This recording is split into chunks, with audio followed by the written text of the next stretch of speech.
Calm, she moved her mother into our guest room for a few weeks without asking me. 6 months later, they were both standing in my living room, arms crossed, telling me I couldn't watch football in my own house. That was the moment I understood I didn't actually live there anymore. I just paid for it. I'm Jacob. I'm 41. I lived in a 3-bedroom ranch in Columbus, Ohio, and I don't like chaos. I'm not some control freak. I'm just quiet. I write code. I work remote for a logistics company. I like my coffee the same way every morning, and Sundays in the fall were for the game, the recliner, and not much else. My house was my safe place. Growing up, it hadn't been. My dad stuck around just long enough to show us what screaming looked like. My mom did what she could, but there were more slammed doors than hugs. When I finally got out, I promised myself that whatever home was going to be for me as an adult, it would be the opposite of that. Low volume, no walking on eggshells, no third parties in my relationship. That was the plan. When I met Emma, it felt like I might actually get to keep that promise to myself. We met at a trivia night in the short north. She was laughing too loudly at a question about 80s movies, and I knew the answer, The Breakfast Club, before the host finished the question. She turned, grinned at me, and said, "You look like you hate this as much as I do. Join our team so we don't have to pretend we're here for the game." She was bright, warm, the kind of person who could talk to a brick wall and walk away with its life story. I was the opposite. Where I withdrew, she leaned in. It worked. We dated 2 years, got married in a small ceremony at a metro park, and bought the house a year later. 3 bedrooms, big old maple in the yard, enough space for my office and a future kid's room if life went that way. Her mom, Diane, lived down in Cincinnati. At first, that distance was a blessing I didn't fully appreciate. I knew from the start that Emma and her mom were close. Daily calls, constant texts. Little things would slip out like, "Let me see what mom thinks," about stuff that seemed too small to require a committee, paint colors, recipes, how much we should spend on a new couch. I flagged it once early on. "You know you don't have to run everything by her, right?" I said, half joking, while we were unpacking kitchen boxes right after we moved in. Emma rolled her eyes. "She's just excited for us. Relax, Jacob, you got 2 for the price of 1. It was a joke until it was. For the first couple of years, though, it was manageable. Holidays, the occasional weekend visit. Diane was a lot.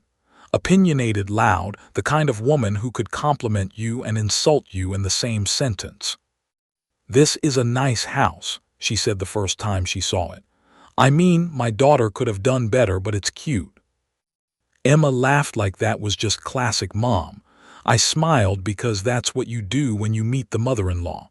I told myself it was just a generational thing. Different era, different way of talking. Then the few weeks text happened. I was in my office, headphones on, wrestling with a bug when my phone buzzed with a text from Emma. "Hey, don't freak out, but I told Mom she can stay with us for a few weeks while she gets back on her feet." I stared at it for a second, trying to decide if I'd missed some preface to this conversation. There was none. "What happened?" I typed. "She had a fall and money is tight with her rent and meds. It's just temporary. Guest room is perfect." By the time I got that text, Emma had already picked her up. I know that now because when I came out of my office an hour later to grab coffee, Diane's floral suitcase was sitting in the hallway, and her voice was coming from the kitchen, full volume, like a TV someone forgot to turn down. "There he is," she said, like I was a waiter bringing the check. Emma turned, beaming, eyes bright like she just surprised me with a puppy. "Mom's gonna stay here for a bit, just until she figures some stuff out." I looked at Diane, then at Emma. "We talk about this." Emma's smile stiffened. "I told you I texted." "Telling me you've already made a decision isn't the same as talking to me about it," I said, keeping my voice even. Diane waved a hand. Oh, don't be so dramatic, it's just for a little while. Family helps family, right, honey? She looked at Emma like a coach feeding lines to an actor. Emma nodded quickly. Exactly, it's not a big deal, Jacob. I could feel one of those old childhood migraines forming. How long is a little while? I asked. Couple weeks, maybe a month, Emma said. We'll figure it out. I should have pushed harder right then. That was the line I didn't recognize yet. Instead, I did what I'd been trained to do as a kid.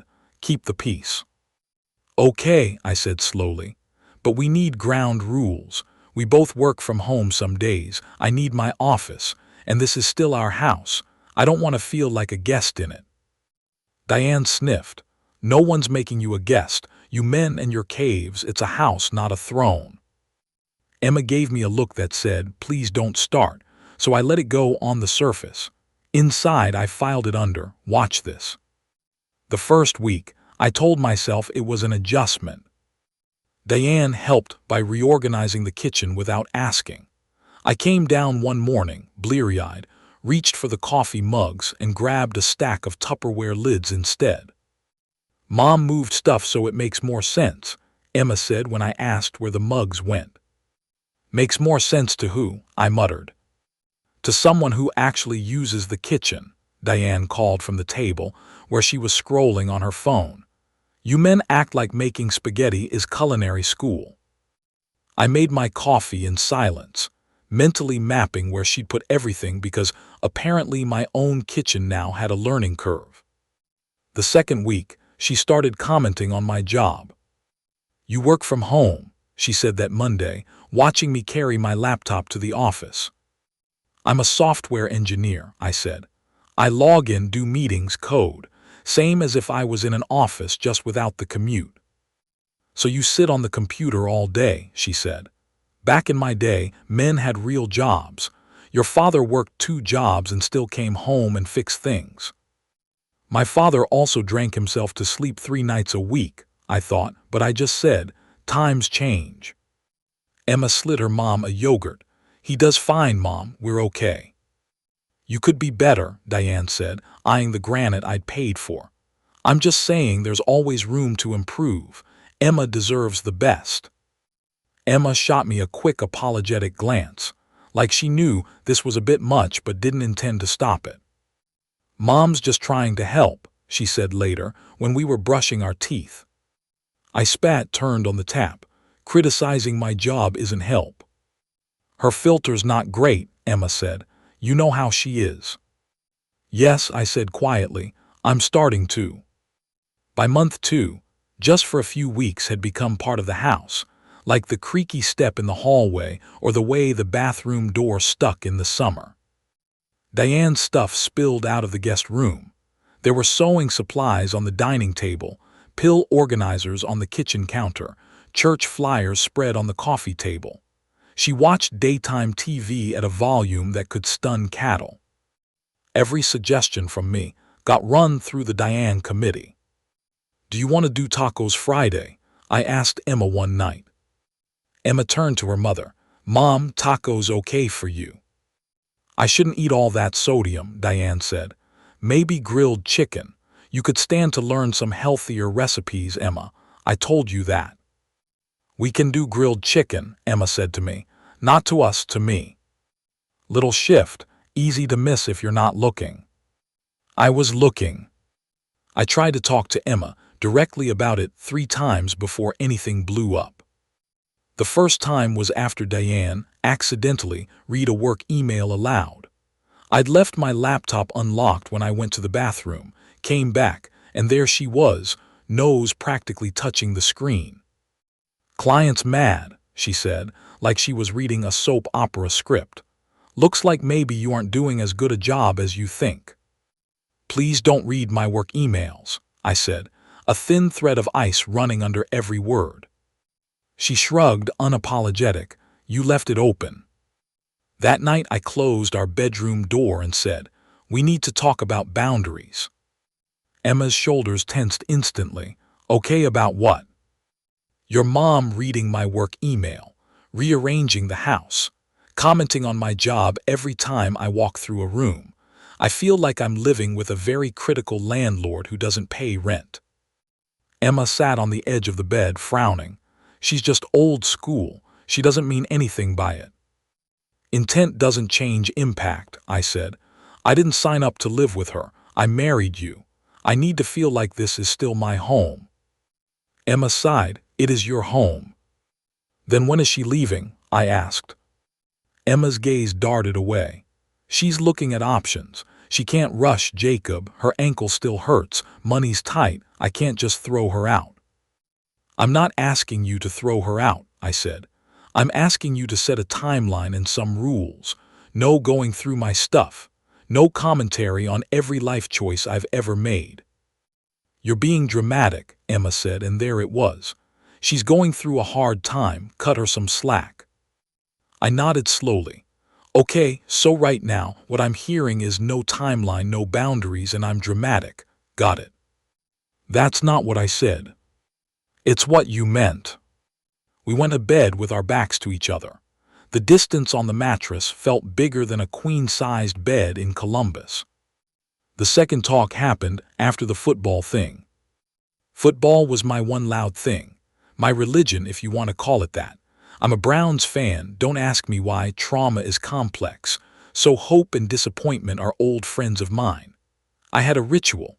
Grocery run on Saturday, chili in the crockpot Sunday morning, recliner by kickoff, red zone on one screen, main game on the other. By October, Diane had been there long enough to permanently claim the couch like it was a throne.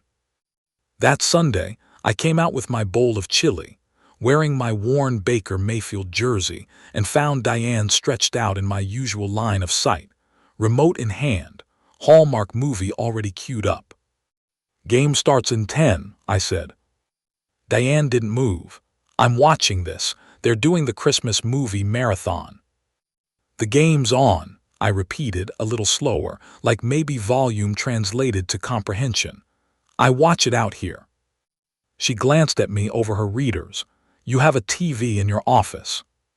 "It's a monitor," I said. "No cable in there." "Then install it," she said. "I've had a long week. I want to relax." Emma walked in with a bowl of chips, saw the lineup and froze. I looked at her. She looked at her mom.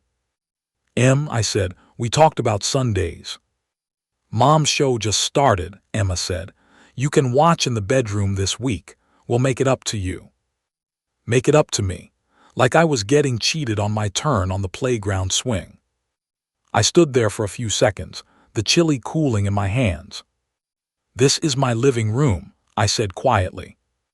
Diane snorted. "Our living room, sweetie. You boys always think paying a few bills makes you king." A few bills. I paid the mortgage, the utilities, the property tax. Emma paid for groceries and the streaming services. Diane contributed critiques and dirty dishes in the sink. Something inside me moved a millimeter that day. Not a break, just a hairline crack. I went to the bedroom without another word, watched the game on my laptop. I could hear them laughing in the living room whenever a commercial came on. It sounded far away, like I was already living somewhere else. That night I tried again. "Emma, this can't keep happening." She rubbed her temples. "I know it was annoying, but it's one game." "It's not about the game," I said. "It's about you siding with your mom every single time, no matter what it costs me. Today it was the game. Tomorrow it's what? My office." "You're overthinking this," she said.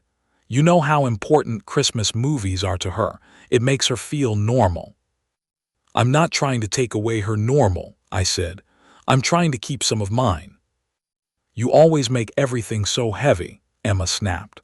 "Mom said you were intense, but this is ridiculous." There it was again, Mom said. I went quiet. When I shut up, Emma usually backpedaled. This time she didn't. She just rolled over and grabbed her phone. "Okay," I thought, noted. The third conversation wasn't really a conversation. It was more like the last off-ramp. By then, Diane had been there 4 months. She hadn't paid a single bill. We'd eaten her emergency-only snacks. She announced to her church friends on speakerphone, because of course she used speakerphone, that my daughter finally has a house worth showing off, and I'm helping them get it together. One Thursday night, I came home from a late grocery run, arms full of bags, and paused in the driveway. My recliner was in the garage. I don't mean some cheap Walmart folding chair. This was my one stupid indulgence when we bought the house. Dark brown leather, wide arms, the kind that tilts back just enough that you can fall asleep watching late-night reruns and wake up with a stiff neck and no regrets. It was sitting between boxes of Emma's old teaching supplies and a trash bag of Diane's winter clothes, like someone had dragged it out of a condemned building. The curtains in the living room were open. Through the glass I could see a small craft table where my chair used to be, a sewing machine, a bright floral chair, spools of thread lined up where my remote had been. I set the bags down slowly, like any sudden movement might make this make sense. Inside, Diane was measuring fabric, pins in her mouth. Emma was helping her, holding up a half-finished curtain. "There he is," Diane said around the pins. "What took you so long? Did you finally remember we need milk?" "Why is my chair in the garage?" I asked. Emma didn't look up. "Oh, Mom needed more space for her sewing, and that big recliner was just in the way. You don't even use it that much." My grip on the grocery bags tightened. "I use it every Sunday, and most nights." Diane rolled her eyes. "You'll survive. Being flexible won't kill you. I had to give up my whole apartment." "Your chair is still at your apartment," I said. "Mine is in the garage of the house I pay for." Emma sighed like I was a child complaining about broccoli. "Don't be selfish. It's my mom. She needs somewhere to sew." There it was. Not "this is our decision," not "we thought," not "I'm sorry we should have asked." Don't be selfish, it's my mom. Something very simple clicked in my head. I wasn't angry. Anger is hot, loud. I was cold, final. I set the groceries on the counter, one by one. Eggs, bread, milk. Lined them up with military precision. Neither of them moved to help. Then I walked into the garage, closed the door behind me, and sat in my chair in the dark. The garage smelled like oil and old cardboard. Nestled in that mess, the recliner felt like the last sane thing in the house. I leaned back, eyes closed, listening to the muffled sound of their voices through the door. "This is not your home anymore," a quiet, neutral voice in my head said. "This is their set. You're a background extra who funds the production." I thought about my dad, about all his yelling, about how it never changed anything. Volume didn't equal power. It just meant everyone knew you were losing. I wasn't going to yell. I was going to leave. Not in a dramatic, "I'm out of here," storming off kind of way. Not with threats or ultimatums. I was going to remove myself the way you unplug a device that keeps shorting the power. The next week was logistics. I made a list in my phone. No emotions, just bullet points. Well, mental bullet points, not the kind I'd say out loud. Check which bills are autopay versus manual. Open new bank account Emma doesn't have login for. Call HR, split direct deposit. Price long-term stay hotels. Scan important documents. While Diane commented on my posture at dinner, and Emma told me for the third time that month that I was making things weird, I was moving my life, millimeter by millimeter, out of that house. One afternoon, while Emma and Diane were at a doctor's appointment, I pulled out the file box from our closet. Marriage license, car title, mortgage documents, my birth certificate. I scanned everything, emailed it to myself, backed it up on an external drive, then put the originals back exactly where they'd been. No dramatic stripping of the shelves, no obvious gaps, just insurance. I called my friend Mark, who'd been married 10 years longer than I had, and seemed to have somehow figured out how not to hate his life. "You free for a beer?" I asked him. "Always," he said.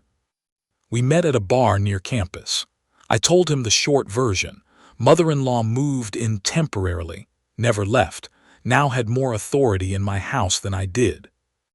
Mark winced. My brother-in-law went through something similar. His wife never cut the cord with her mom. You good? Define good, I said. I'm not throwing things. I am looking up extended stay rates. He studied me over his beer. You serious? I don't bluff, I said. She's made it clear her mom comes first. I'm not fighting for second place in my own home. He nodded slowly. If you need a couch instead of a hotel, you got it. But if you're this calm about it, I think your mind might already be made up. Yeah, I said, it is. The final straw wasn't some big betrayal. It was something stupid. It usually is. I just finished a brutal week at work. 2 product launches, a server migration, back-to-back Zoom calls with people who thought turn it off and on again was advanced troubleshooting. All I wanted was my quiet Friday night, pizza, 1 movie, bed. I opened the front door, already tasting pepperoni, and heard them before I saw them. And then he just sulks, Diane was saying, like a little boy whose toy got taken away. He's not that bad, Emma replied, but her tone was indulgent. He just takes everything personally. If he was a real man, he'd step up and take care of his family instead of whining about his chair, Diane said. You deserve better, Em. I told you that when you were dating that musician. I stepped into the living room. They froze. The look on their faces said enough. They hadn't expected me so soon. How long have you been there? Emma asked, eyes wide. Long enough, I said. An earlier version of me might have confronted them, might have demanded an apology, started a fight I couldn't win. This version of me just nodded once. Okay, I said simply.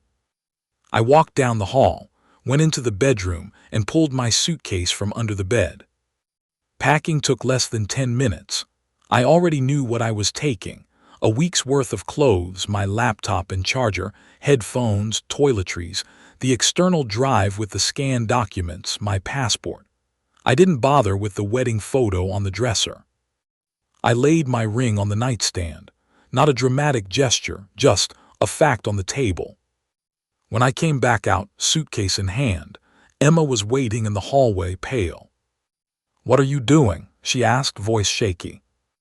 Leaving for a while, I said. You and your mom clearly need the house more than I do. That's not funny, she said.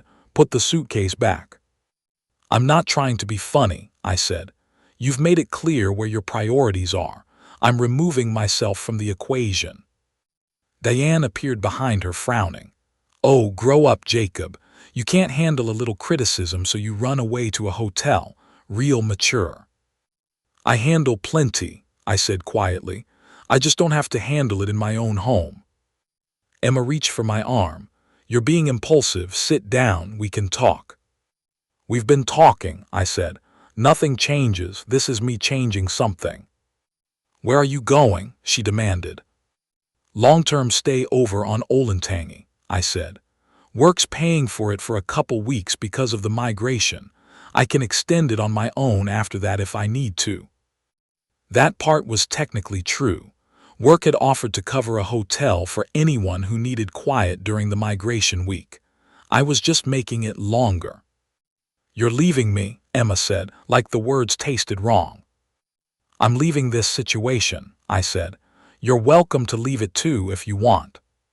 She blinked. What's that supposed to mean? It means you have a choice, I said. You can keep being married to me, and we figure out how to have a marriage without a third roommate who thinks she runs the place. Or you can keep living with your mom the way you are now. I'm done existing in this weird in-between where I fund everything and get vetoed on basic things like where my chair goes. You're punishing me, she said. Wrong word, I said. I'm protecting myself. Please don't do this, she whispered. We'll figure it out. Mom will find a place. Diane scoffed. I'm not going anywhere. I gave my notice already. I can't afford rent on my own. Don't threaten my daughter like that. Not a threat, I said. A boundary. I rolled the suitcase to the door. My heart was pounding, but my hands were steady. That's how I knew I was done. "Where am I supposed to go if you sell the house?" Emma asked, voice rising. Fear crept in around the edges of her anger. "What am I supposed to do?" "You and your mom are very resourceful," I said. "You'll figure it out. You always seem to when it benefits you." "That's cold," she said. "I match temperature," I said, opening the door. I left without slamming it. The long-term stay hotel had that beige, generic smell all of them have. Coffee and industrial cleaner and one too many microwaved dinners. But the door locked from the inside. No one's voice bled through the walls. No one had moved my chair because all the furniture belonged to the hotel. I dropped my suitcase, sat on the edge of the bed, and just listened to the quiet. Peace isn't dramatic, it's just the absence of stupid. The first night my phone buzzed nonstop. Calls from Emma, texts, a couple from Mark, one from Emma's sister who lived in Chicago and had clearly already heard a very edited version of events. "Emma, are you serious right now? Emma, you can't just leave. Emma, call me.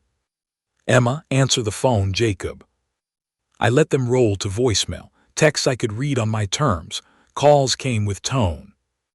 After an hour, a different kind of notification popped up, a fraud alert from our internet provider. It was reminding me that our card on file was about to expire. That went on my mental list. The next morning, I moved money. I'd been the one handling most of the finances. Joint account for the mortgage and household bills, my own separate savings I'd started before we got married. It wasn't a secret. Emma just never cared to ask how it worked as long as the lights stayed on and the fridge had beer. I logged into the bank app, rerouted my direct deposit so only my portion for the mortgage would hit the joint account. The rest went into my individual account. Then I called the cable and internet company. "Hi, this is Jacob Miller," I said. "I need to cancel service at my current address." The rep launched into the usual retention script. Discount offers, pauses, the "is there anything we can do to keep your business?" "There is something you can do, actually," I said. "You can remove my name and card from the account. My wife is staying there. She can call and set up her own plan in her name if she likes." There was a pause. "So you want to disconnect?" "Yes," I said, "effective tonight." I did the same with a couple of other utilities that were in my name only, streaming services, the upgraded sports package I'd added. Anything that wasn't essential for keeping the actual house functioning got cut. Then I texted Emma. "The bills are in your name now," I wrote. "Enjoy the house." Her response came back instantly. "What does that mean?" "It means," I typed, "if you and your mom want internet and cable, you'll need to call and set them up yourselves." A full minute of typing dots. "You're being petty," she finally sent. "No," I replied. "I'm done paying for the privilege of being disrespected in my own home." "You can't just walk away from your responsibilities," she shot back. "I'm still paying my half of the mortgage," I said. "I'm not abandoning anything. I'm just not funding your mom's entertainment." Then I put my phone on Do Not Disturb and went to the tiny gym down the hall. Ran until my lungs burned and my legs shook, until my brain quieted down to something that sounded like breathing instead of arguments. The week after I left, the text shifted tone. Day 1, anger. Day 3, bargaining. Day 5, logistics. On Wednesday night, when the internet actually cut out, I got a flurry. "Emma, did you seriously cancel the Wi-Fi?" "Emma, Mom can't watch her shows. I can't work on my lesson plans." "Emma, call them back right now." I stared at the messages, then typed. "You're both adults. Call them yourselves. The account isn't in my name anymore." "Fine," she wrote, the word practically vibrating. "I'll put it in my name, happy." Ecstatic, I replied. "Actions have consequences, Em. Choices have invoices. This is one of them." She didn't text back that night. On Friday, I met with a lawyer. Not because I was dead set on divorce yet, but because I knew I needed information more than I needed hope. Her name was Allison, mid-40s, sharp suit, sharper eyes, the kind of person who made you feel like you'd better not waste her time with half-truths. I told her everything. When Diane moved in, for how long, how the financials worked, what I'd done so far. So technically the house is in both your names, she said, tapping the mortgage document with a pen. But your income qualified you for it. You've made the vast majority of the payments. No kids, married 5 years. That's simpler than it could be. Simple is the goal, I said. I don't want a war, I want my life back. What outcome do you actually want? She asked. Best case scenario. Either she chooses our marriage and we figure out how to have one without her mom as a third spouse, I said, or we end this cleanly. I'm not clinging to the house. I can sell it and start over somewhere else if I have to. Allison nodded. So you're not emotionally attached to keeping the property? I was, I said, until my recliner ended up in the garage. Now it's just walls. She smiled a little at that. Well, financially, selling is probably smart. Market's still decent, you've got equity, and it avoids you being tied to her through a physical asset if you do divorce. What happens if she refuses to sell? I asked. She can't, not indefinitely, Allison said. If you file and this goes to division of assets, the court can order a sale or a buyout. She'd have to qualify to refinance in her name to keep it, and from what you've told me about the income disparity, that sounds unlikely. So the house is leverage, I said. It's an asset, she corrected. Leverage is how you choose to frame it in conversations. I exhaled slowly. Okay. Take a week, she said.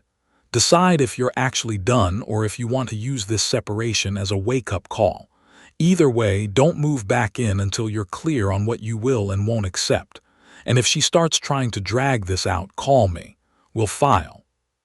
I left her office feeling lighter and heavier at the same time. Lighter because I had a path. Heavier because I knew what walking it would cost. Over the next month, Emma's tone kept shifting. She called once from a number I didn't recognize. I picked up because I thought it might be work. Jacob, her voice was small. I could hear Diane complaining in the background, something about kids these days and respect. Hi, I said. Can you come home so we can talk, she asked. In person, please. We can talk here, I said. Lobby's nice, free coffee. This isn't funny, she said, sounding close to tears. The internet company wants a deposit I don't have. The electric bill is higher than I thought. Mom's meds. I'm paying my half of the mortgage, I cut in. The rest is yours. That's what you wanted, right? Independence. Your mom said a real man would step up. I stepped out. Feel free to step in. You're twisting things, she said. You know I don't make what you do. Mom can't work. We can't keep the house without you. There it was, the naked truth. I was good enough to fund their life, not good enough to have a say in it. Then sell it, I said calmly. Silence. You can't be serious, she whispered. I'm meeting a realtor next week, I said. We have equity. We can each take our share, go our separate ways, and you and your mom can find someplace that fits your budget, something you can actually afford without resenting the person paying for it. You're talking about divorce, she said. I'm talking about reality, I said. If you want to talk about marriage, we can, but it starts with this. Your mom moves out. We do counseling. We rebuild something between just you and me. If that's not on the table for you, then yes, we're talking about divorce. She can't live alone, Emma said. You know that. I know you believe she can't, I replied. I also know there are senior apartments, roommates, assisted living, options. You just don't like any that don't involve sacrificing me. You're making me choose between you and my mother, she choked out. No, I said quietly. You did that the day you moved her in without asking me, and every day after that when you chose her opinion over my sanity. I'm just acknowledging the choice you already made." Diane's voice rose in the background. "Hang up on him. He's trying to manipulate you." "I'm done manipulating anyone," I said. "This is logistics now. Think about what you want. I'll send you the realtor's info." I hung up before she could answer. 2 days later, she texted a photo of my recliner. It was back in the living room. "Look," she wrote, "we moved your chair back, happy now." It was almost funny. I stared at the picture. The chair looked wrong, not because of where it was, but because of what it represented now. A token gesture thrown at a problem that went way deeper than furniture placement. "It's not about the chair," I replied. "It never was." We listed the house in November. The realtor, a guy named Sam with 2 white teeth and an endless supply of Buddy S., walked through the place with his tablet, rattling off numbers. Great neighborhood, solid school district, updated kitchen, finished basement. With the current market, I think we can list at. "This is all nice," Diane cut in, arms crossed. "But my daughter and I need time. We can't just be kicked out before Christmas." Sam looked at me, then at her, confused. "We'll set a closing date that gives everyone time," I said evenly. "No one's kicking you out overnight." Emma stood behind her mom, eyes red, jaw tight. She wouldn't quite look at me. When our gazes did meet, it was like looking at someone through a pane of glass. You could see them, but you couldn't really touch them. "Can't you just move back in and we figure it out?" she asked later when Sam had left. "Figure what out?" I asked. "You've made it clear your mom isn't going anywhere. I believe you. I'm not fighting her for space in my own house." "You're throwing away 5 years," she said. "I'm ending 5 years of me coming second to a woman who thinks I'm a paycheck with feet," I replied. "Those aren't the same thing." "I can't believe you're doing this right before the holidays," she said. "I can't believe you thought I'd keep paying for a life where I don't get a vote," I said. "Yet here we are." The offer came in fast.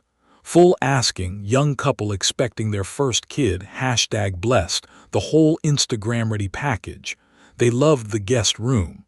"Perfect for my mom when she visits," the wife said, and I almost laughed. Perfect, I thought. Let the cycle start over somewhere I don't have to live in. We closed in mid-December. I didn't go the day Emma and Diane moved out. That felt like a performance I wasn't auditioning for. I sent a mover to pick up the few things I cared about: my desk, my books, the recliner, a couple of tools. Everything else she kept or sold. Emma texted me a photo of the empty living room. "I hope you're happy," she wrote. I stared at it for a long moment. The floor looked bare, scuffed where furniture had been.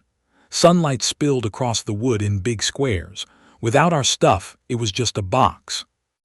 "I'm not happy about any of it," I typed back, "but I'm at peace with my decision." No response. The check from the sale hit the account 2 days later. After the mortgage, fees, and closing costs, there was enough to give us both a decent chunk. I transferred her share into her account, kept mine, and notified Allison that if the separation paperwork needed to become divorce paperwork, I was ready. "Are you sure?" she asked me over the phone. "Yeah," I said. "I gave her a clear choice. She chose. I'm just signing where necessary." The divorce was boring in the way that only legal processes can be. Forms, dates, signatures. No big courtroom scene. No final showdown. Just a clerk stamping a piece of paper downtown on a Tuesday at 9:17 a.m., dissolving 5 years of marriage with less fanfare than a traffic ticket. I moved into a 2-bedroom apartment in a quieter part of town. Less square footage than the house, fewer trees, no yard. But the second bedroom fit my desk and monitors, and the living room fit my recliner and a modest TV. I bought a new coffee maker, hung shelves myself, put the couch against the window because I wanted to, not because someone suggested it would open up the space. The first Sunday in the new place I made chili. Same recipe, different pot. By kickoff, my recliner was in its rightful place, remote in hand. Mark came over with a six-pack. He looked around, nodded approvingly. "Cozy," he said. "Small," I replied, "but it's mine." We watched the game. The Browns lost because of course they did. I yelled at the screen a couple of times. The neighbors didn't bang on the wall. No one told me to turn it down because their show was on. When the game ended, we sat in the quiet hum of the apartment. "You doing okay?" Mark asked. I thought about it. About the house, about Diane's voice, about Emma's face the last time we spoke in person. "I miss the idea of what I thought my marriage was," I said, "not the reality of what it had become." "That makes sense," he said. "Peace is weird," I added. "I keep waiting for someone to burst through the door with a comment about my life choices." He laughed. "Give it time. Your own brain will take over that job." "Already does," I said, "but at least I can tell it to shut up and it listens sometimes." It took about 3 months for the updates about Emma and Diane to drift back to me. Columbus is that big if you run in the same circles long enough. A guy from our old church saw them at the grocery store, told Mark, who told me. "They're in a 2-bedroom apartment off Morse Road," he said. "Apparently the walls are thin and the neighbors are loud. Diane told the cashier it's like living in a dorm for poor people." I pictured them there.